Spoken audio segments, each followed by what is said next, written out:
సుమన్ టీవీలో మీ business promotions కోసం ఈ కింది నెంబర్ను సంప్రదించగలరు.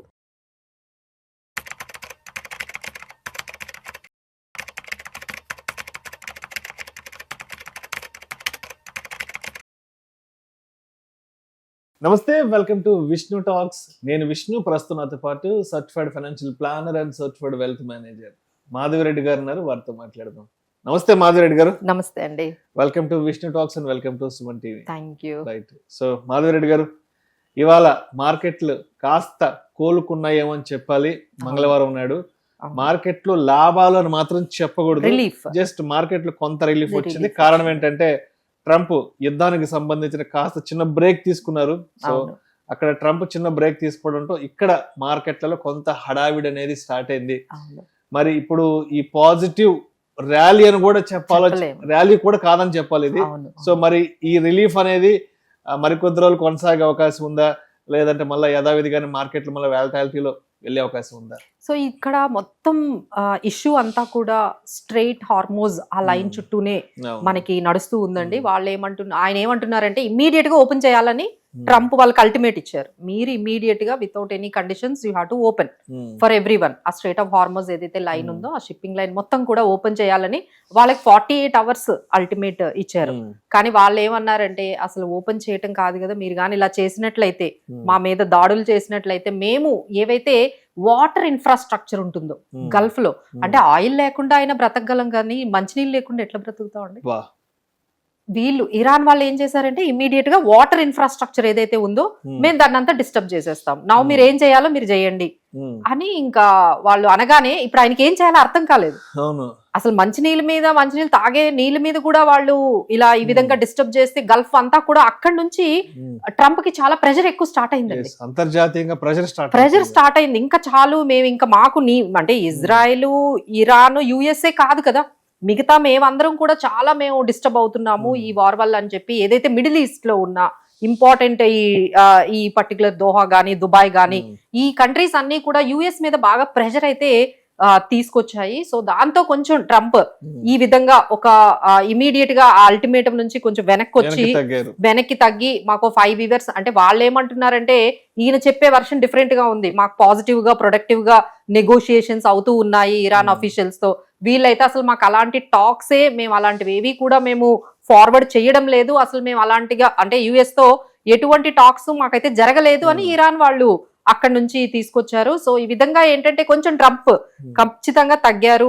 అంటే maybe he wanted to take some time, he wanted to buy some time అన్నట్టుగా ఈ 5 days గానీ, ఈ 5 days లో ఆయన ఒక స్ట్రాటజీ గానీ మళ్ళీ వేసుకొని వచ్చే అవకాశాలు కూడా లేకపోలేదండి. So we cannot say the war అయితే కొంచెం పూర్తిగా వెళ్ళిపోయింది, అక్కడ నుంచి మన అన్సర్టనిటీ కంప్లీట్ గా వెళ్ళిపోయింది అని చెప్పడానికి లేదు. సో దీంతో కొంచెం అంటే ఇప్పుడు వీళ్ళు ఏమంటున్నారంటే Iran has given certain conditions, వాళ్ళ మీద ఉన్న ఆంక్షలు ఏవైతే ఉన్నాయో, అంటే అప్పట్లో యుఎస్ కొన్ని ఇరాన్ మీద ఆంక్షలు పెట్టింది. ఏంటి, మీరు ఆయిల్ ఎవరికి అమ్మకూడదు అని చెప్పి ఆంక్షలు పెట్టింది. ఇప్పుడు అవన్నీ తీసేయమంటున్నారు. మేము మాకు ఇష్టమైన వాళ్ళకి మేము మా ఆయిల్ ని అమ్ముకుంటాము, మీరు ఇలాంటి ఆంక్షలు మా మీద పెట్టకండి, ఇమ్మీడియట్ గా అవి ఏవైతే పెట్టారో ఆంక్షలన్నీ తీసేయాలి. That is the first condition Iran వైపు నుంచి వచ్చింది. ఆ తర్వాత యుద్ధంలో మాకు ఎంతైతే నష్టం జరిగిందో ఆ నష్టపరిహారం కూడా, ఆ కాంపెన్సేషన్ కూడా యుఎస్ ఇవ్వాల్సి ఉంటుంది అనేది ఒకటి చెప్పారు. ఇప్పటి వరకు స్ట్రైట్ ఆఫ్ హార్మోజ్ లో షిప్స్ నుంచి కలెక్షన్ చేయడం అనేది ఏం లేదండి. ఇప్పుడు కొత్తగా వాళ్ళు ఇంకో ప్రపోజల్ కూడా తెచ్చారు. అంటే మా స్ట్రైట్ ఆఫ్ హార్మోజ్ మీరు ఆ దారిని వాడుకుంటున్నారు కాబట్టి ప్రతి షిప్ నుండి ఒక 2 million వరకు కలెక్ట్ చేయడానికి కూడా రెడీ అయిపోయారు. So they wanted to compensate, వాళ్ళకి ఏదైతే నష్టం జరిగిందో ఇప్పుడు మొత్తం అంతా రీబిల్డ్ చేసుకోవాలి కదా. సో ఈ కండిషన్స్ కి ఒప్పుకుంటే మేబీ వార్ ఏమైనా తగ్గే అవకాశం ఏమైనా మనకు కనిపిస్తుంది. But we have no option, అక్కడ మనం వెయిట్ చేయాల్సిందే. యుఎస్ కూడా ఆలోచిస్తుంది అసలు వాళ్ళు పెట్టిన కండిషన్స్ ఎంతవరకు మనం వెళ్ళాలి లేదు అనేది. సో దీనివల్ల మనకి ఏంటంటే ఇప్పుడు ఓన్లీ పాజ్ అనే చెప్పొచ్చండి. కంప్లీట్ గా వెళ్ళిపోయింది అంటే మనకి వార్ థ్రెట్ అయితే వెళ్ళిపోయింది అని అయితే మనం చెప్పలేము. బట్ ఇంకొకటి ఏంటంటే గుడ్ న్యూస్, ఇంతవరకు ఏంటంటే $100 కి మళ్ళీ క్రూడ్ అనేది $100 కి రాగానే కొంచెం ఊపిరి తీసుకున్నారు అందరూ కూడా. అమ్మాయ కొంచెం క్రూడ్ ఆయిల్ కొంచెం రేట్ తగ్గింది అనేది. బట్ స్టిల్ అయితే అవే కంటిన్యూ అవుతున్నాయండి. సప్లై చైన్ అయితే మాత్రం కంప్లీట్ గా ఇంకా డిస్టర్బెన్స్ లోనే ఉంది. ఐదర్ గ్యాస్ గానీ, ఆయిల్ గానీ, ఇంకా రకరకాలుగా సప్లై చైన్ అయితే మొత్తం డిస్టర్బెన్స్ గా ఉంది. సో అంతా ఫుల్ ఫ్లెడ్జ్డ్ గా నార్మల్సీ అయితే ఎక్కడా కనిపించలేదు. సో మాధవ్ రెడ్డి గారు ఆల్మోస్ట్ యుద్ధం కారణంగా ఈ 24 days లో అంటే మార్చి 1వ తారీఖు నుంచి ఇప్పటి వరకు ఇవాళ వరకు ఈ 24 days లో 48.29 కోట్ల రూపాయల నష్టాలని మార్కెట్ చవిచూడడం జరిగింది. మార్కెట్లో అయితే మాత్రం ఆల్మోస్ట్ 72-73 వేలకు వెళ్ళిపోయింది. ఒక 2-2.5 వెనక్కి వెళ్ళిపోయింది కాబట్టి మార్కెట్లో. ఇప్పుడు ఎవరైనా మార్కెట్లో ఆపర్చునిటీ తీసుకోవాలి అనుకున్న వాళ్ళకి మీరేం చెప్తారు? ఎస్, ఇప్పుడు ఆపర్చునిటీ తీసుకోవాలంటారా, లేదంటే డబ్బు వెనక్కి తీసుకొని ఎగ్జిట్ అయిపోవడం బెటర్ అంటారా?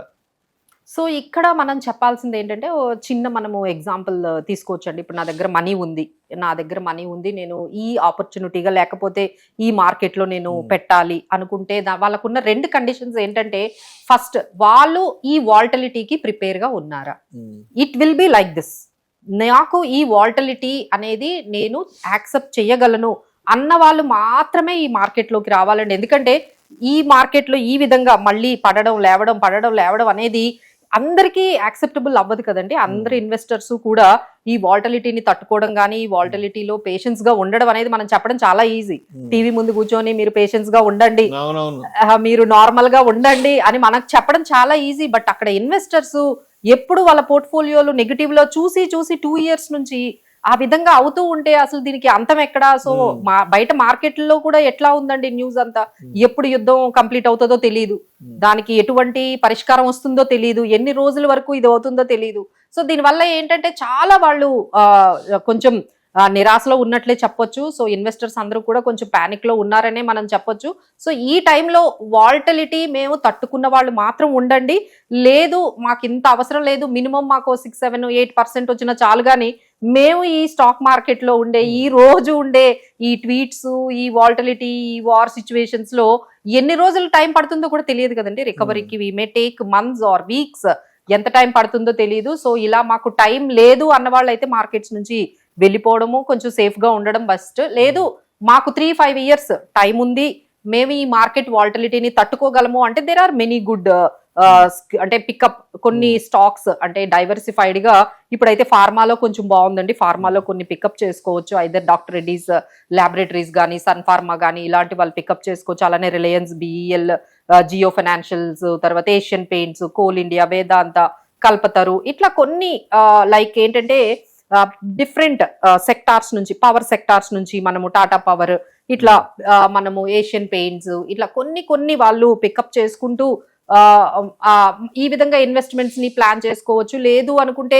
మ్యూచువల్ ఫండ్స్ ద్వారా నెమ్మదిగా డైవర్సిఫైడ్ ప్లానింగ్ ద్వారా మల్టీ అసెట్ ఫండ్స్ లో కానీ, లేకపోతే మల్టీ ఫ్లెక్సీ క్యాప్స్ లోని ఇట్లా వీళ్ళు కొంచెం యాడ్ చేసుకుంటూ కూడా వెళ్ళొచ్చండి. బట్ చెప్పేది ఏంటంటే మాత్రం ఇప్పటికప్పుడే మార్కెట్స్ ఒకే రకంగా మళ్ళీ మార్కెట్స్ లో బుల్ రన్ స్టార్ట్ అయిపోతుంది అనేది అయితే మనం అయితే ఎష్యూరెన్స్ ఇవ్వలేమండి. ఎందుకంటే దెర్ ఈజ్ 2 reasons. మార్కెట్ లో ఎన్ని మంత్స్ వరకు క్రూడ్ ఆయిల్ $100 అబౌవ్ గా ఉంటుందో మనకి, ఎస్పెషల్లీ ఇండియాకి, ఇండియన్ ఎకానమీకి అయితే అది చాలా నెగిటివ్ అండి. చాలా అంటే చాలా నెగిటివ్. ఈ రోజే రేటింగ్ కూడా వచ్చింది మన ఇండియాకి, మన జీడిపి గ్రోత్ తగ్గించేశారు. మేబీ 6% కి తక్కువ కూడా వెళ్ళిపోవచ్చు అనే ఒక న్యూస్ కూడా వచ్చింది. ఎందుకంటే డాలర్ మనం 80% ఇంపోర్ట్ చేసుకుంటూ ఉంటాము. సో ఇంపోర్ట్ ఎప్పుడైతే మనకి కాస్ట్లీ అయిపోతుందో మనకి ఫిజికల్ డెఫిసిట్ ఎక్కువైపోతూ ఉంటుంది, అలానే మనకి ట్రేడ్ డెఫిసిట్ కూడా పెరిగిపోతుంది. ఇంకా వీటన్నిటితో చూస్తే మన డాలర్ చూసారనుకుంటే ఇక అది కూడా చాలా వీకనింగ్ గా కనిపిస్తుందండి. ఆల్మోస్ట్ 94కి డాలర్ అనేది మనది డిప్రిషియేట్ అయిపోతూ ఉంటుంది. సో ఇప్పుడైతే సిచ్యువేషన్ అయితే ఏ సిచ్యువేషన్ లో కూడా అంటే డాలర్ వైపు కానీ, జీడిపి గ్రోత్ కానీ, ఇన్ఫ్లేషన్ కానీ అన్ని కూడా ఒక్కసారిగా కొంచెం టైం అయితే పడుతుంది అని చెప్తున్నారు. So it may take some more time. ఎన్ని రోజులు అయితే $100 వరకు ఉంటుందో అంత లాంగర్ పీరియడ్ మనం ఫేస్ చేయాల్సి ఉంటుందండి ప్రాబ్లమ్స్.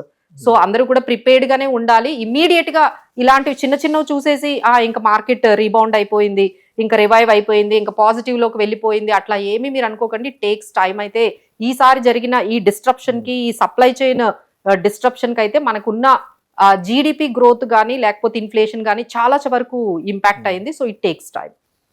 సో మాధవ్ రెడ్డి గారు, ఇప్పుడు సాధారణంగా యుద్ధానికి సంబంధించిన ఉద్రిక్తతలు నడుస్తున్నప్పుడు అంటే మన దేశంలో కానీ లేదంటే బయట దేశాల్లో ఇటువంటి సందర్భాలు, ఇటువంటి యుద్ధ నేపథ్యం వచ్చినప్పుడు వాళ్ళకి అందరు చెప్పేది ఏంటంటే యుద్ధాలు జరుగుతున్నాయి కాబట్టి ఈ టైంలో డిఫెన్స్ థీమ్ చాలా స్ట్రాంగ్ గా defense, ఉంటుంది. అవును. ఎస్ వెంటనే డిఫెన్స్ థీమ్ లో ఇన్వెస్టెడ్ అని చెప్తారు కాబట్టి అవును. మరి ఇప్పుడు డిఫెన్స్ థీమ్ లో ఇన్వెస్ట్ చేయడానికి సరైన నిర్ణయం అంటారా? అంటే నిజంగానే డిఫెన్స్ స్టాక్స్ లో మంచి ర్యాలీ మంచి పరుగు ఉందంటారా అసలు? సో ఏదైనా అండి, అంటే ఇప్పుడు మీరు ఏ స్టాక్ అయినా తీసుకోండి, ఏ సెక్టార్ అయినా తీసుకోండి, బీటా అనేది ఒకటి ఉంటుందండి. సో ఈ బీటా అనేది మీరు హైయెస్ట్ బీటా ఉన్న స్టాక్స్ కానీ మీరు తీసుకున్నట్లయితే ఫస్ట్ కట్ అయిపోయేవి అదే స్టాక్స్ ఉంటాయండి. సో మీరు ఎప్పుడైనా మీరు ఏదైనా స్టాక్ ఏదైనా సెక్టార్ కొనుక్కుంటే పిఈ బీటా ఈ రెండు కూడా మీరు మెయింటైన్ చేయండి.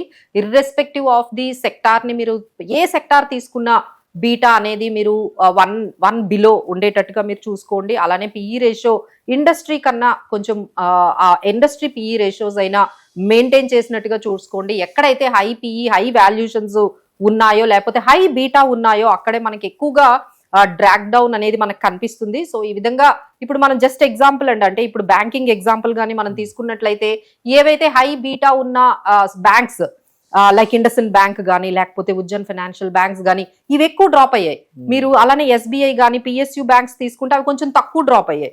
అలానే హెచ్డిఎఫ్సి అయితే ఇంకా కొంచెం తక్కువే డ్రాప్ అయింది. ఎందుకంటే వాటి పిఈ రేషియోస్ కానీ వాటి బీటాస్ కానీ కొంచెం తక్కువ ఉన్నాయి కాబట్టి అవి ఫాల్ అవ్వడం కూడా అంత తక్కువగానే ఫాల్ అవుతాయి. సో మీరు ఏదైనా ఇలా ఈ విధంగా కొన్ని స్టాక్స్ ని పికప్ చేసుకోవాలంటే ఫస్ట్ మీరు చూసుకోవాల్సింది పిఈ రేషియో అండ్ బీటా ఇవన్నీ చూసుకోండి. అలానే సెక్టార్ వైజ్ ఏంటంటే దీనికి ఇంపాక్ట్ అవ్వలేని కొన్ని సెక్టార్స్ ఏవైతే ఉన్నాయో ఆ సెక్టార్స్ లైక్ ఇప్పుడు మనం చెప్పుకున్నట్లుగా ఫార్మా, ఇప్పుడు ఐటీ అనేది అన్నిటికన్నా బాగా అంటే తగ్గిందండి. అంటే ఆల్మోస్ట్ 25% వరకు అంటే ఆల్మోస్ట్ బేర్ గ్రిప్ లోకి వెళ్ళిపోయింది. సో ఎవరైనా లాంగర్ పీరియడ్ కి ఏదైనా ఐటీ కొంచెం పికప్ చేసుకోవాలి, హెచ్సిఎల్ టెక్ కానీ లేకపోతే విప్రో ఇవన్నీ కూడా, ఎందుకంటే ఇప్పుడు ఈ కంపెనీస్ అన్ని కూడా మళ్ళీ ఏఐలో ఇన్వెస్ట్ చేయడం స్టార్ట్ చేశాయి.